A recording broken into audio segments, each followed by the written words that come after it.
I'm Saurabh. Hi, I'm Simran. We are going to react to the history of Thailand today and the kingdom of Khmer, and let's see what this video is saying. The history of Thailand has a bit of a foggy beginning. It is not certain when people first came to the region, but fossils of Homo erectus were found in the northern province of Lampang that can be dated all the way back to at least 500,000 years ago. Another location has gifted archaeologists with some of the world's oldest evidence of an agrarian society. Additionally, we do know that consistent inhabitation of the area could potentially date back 10 to 20,000 years, and around 3000 BC, the Korat Plateau was likely home to bronze workers and farmers, based on archaeological evidence that has been found. The kingdoms of Khmer and Mon began to form in the vicinity of modern-day Thailand. These kingdoms served as a notable influence on the culture of contemporary Thailand, as did some of the other peoples who began to show up in the area over the following centuries. By the mid-7th century, the Thai people of Nan Chau were migrating to the mainland of Southeast Asia and began to settle under the dominion of the Khmer Empire. In 1238, Sri Intraditya, a chieftain of the Thai people, formed a new kingdom at Sukhothai and declared independence from the Khmers. The people of this new kingdom became known as the Thais, a word that fittingly means free. These new Thais wanted to separate themselves from the other Thai people who still remained under the control of foreign kingdoms. Throughout the following centuries, the Sukhothai kingdom began to grow and extend its rule across the region of today's Thailand, creating vassal states across Burma, Laos, and the Malay Peninsula. The leaders of this monarchy were known to be kind in comparison to others, and created impressive diplomatic relations with foreign powers, such as that of the Yuan dynasty in China. Unfortunately for the Thais, though, the kingdom began to fall apart. From that point on, Sukhothai's vassal states began to abandon them, and the monarchy was unable to recover before the newly founded Ayutthaya kingdom inserted themselves into the equation.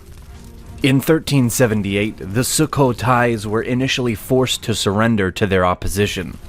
By 1438, not even a full century later, the former Great Kingdom became fully absorbed by the Ayutthayas. The Ayutthaya kingdom first came about in the 14th century, around which time the city-state of Ayutthaya was founded, in 1350 to be exact. The Ayutthaya kingdom quickly erupted into the leading power of the region, but its structure differed from some of its adversaries. The Ayutthayas ran under a system of self-governing principalities and provinces, which were headed by members of the royal family who maintained loyalty to the king. The king, in turn, was an absolute monarch, and would spearhead the kingdom's political and economic expansion over the centuries. Surpassing their predecessor of the Sukhothai kingdom, the Ayutthaya kingdom was eventually able to force the long-reigning Khmers into submission, before turning their attention outward. By the start of the 16th century in 1511, the Ayutthayas received their first diplomatic mission from Portugal, who wished to develop a trade relationship with the local Thai kingdom. Since the Portuguese had just captured Malacca from what is now Malaysia, creating a solid trade agreement with the surrounding states proved to be vastly beneficial for both parties. In the 16th century, multiple trade treaties came to fruition, first between the Ayutthaya kingdom and the Portuguese in 1516, and then another between the Ayutthayas and the Netherlands in 1592. Through the following years, the Thai power sent diplomatic missions to Paris and The Hague, in addition to developing commercial ties with the British and the Japanese. Relations between the Ayutthaya kingdom and the Western powers were quite positive and advantageous, until the consensus among the Thais did a complete flip. The locals began to fear the potential threat of the Western religion, especially following the arrival of missionaries from France, as well as disapproval of the arrival of English warships to the region. The following 150 years marked a time of intentional distancing from the West. Meanwhile, the Ayatayas had fought multiple dynastic and local conflicts within their own kingdom, which eventually settled down, making way for what some historians refer to as the Golden Age. This period was marked by thriving art, education, and literature, and occurred during the latter half of the 18th century. The peace throughout the kingdom and blooming of the arts would sadly be cut short by the Burmese, who had contributed to some of the bloody local disputes prior to this golden era. In 1767, the people of Burma made a final successful attempt to seize the capital of the Ayutthaya kingdom. The city was absolutely destroyed, and the bordering areas were completely deserted. Structures and humans alike were laid to waste. The kingdom descended into utter chaos and eventually fell under the hand of a former military commander, Praya Taskin. Taskin, who had escaped the siege of the capital, declared himself to be the new king and moved the king's capital to Thonburi, which was just across the river and had better trade opportunities. Utilizing this advantage, Taskin promptly promoted Thai trade with China. While Taskin was triumphant in keeping the Ayutthaya kingdom from facing total destruction, he was still dethroned and executed in 1782 by a coup under the command of General Chow Phraya Chakri. General Chow now took the throne, styling himself as King Yotfa, and was the first of the Chakri dynasty that still rules Thailand today. He had the capital moved once again, this time to what is now Bangkok. The state of the kingdom was known as Siam, and a strong focus was put on the political, cultural, and military rebuilding. This new wave of kings besieged the capitals of Laos and Cambodia. Having already created trade treaties with the colonizing British and the United States, the Thais began to focus even more on forming favorable relationships with the enclosing Western powers, such as the British, US, and the French.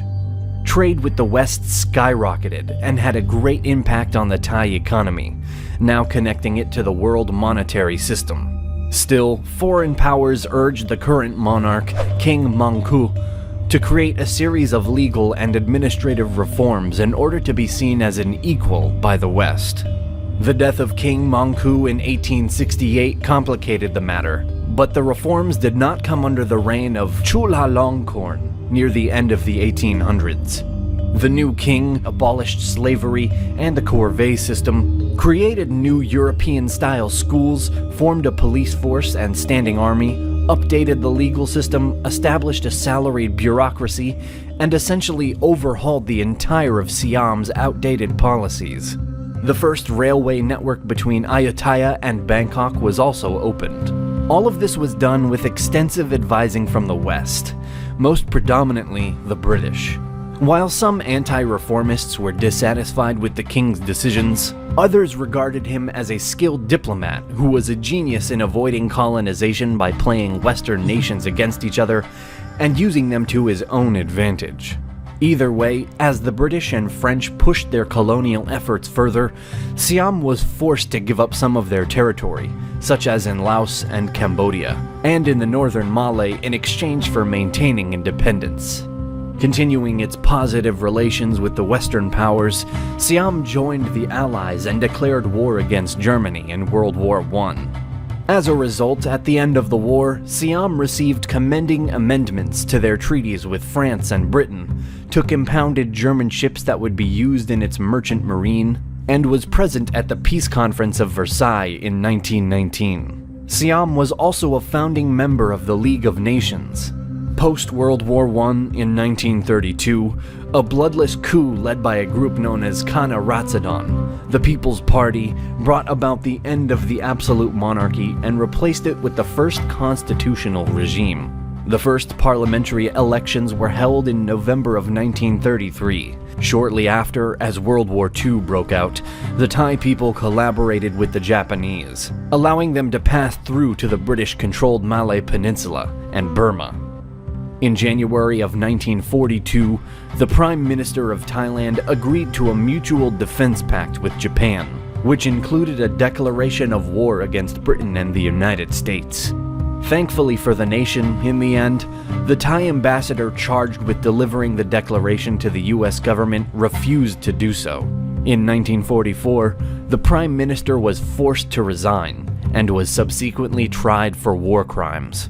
The following decades were filled with governmental uncertainty, as power was repeatedly passed between a democracy and military dictatorship after the resolution of World War II. Economic struggles ensued as well, namely the Asian financial crisis in 1997, and more political and governmental unrest continued. In 2017, after the crowning of Prince Vajiralongkorn as king, a new constitution was signed, with its aim at finally bringing democracy back to the nation.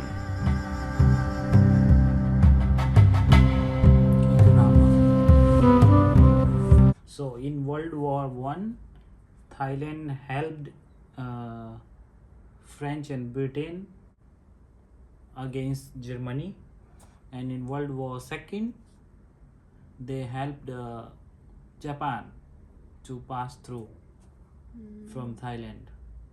Okay, so you know, Thailand was never a colony of any country, like India was the colony of Britain. Yes. British Empire. So Thailand was never ruled by any country in the world. So that's why they call it Thai, Sukhothai, as the video says. I think the free people. Okay, that's good. So we are going to feature some more comments today. Here you can see in the corner.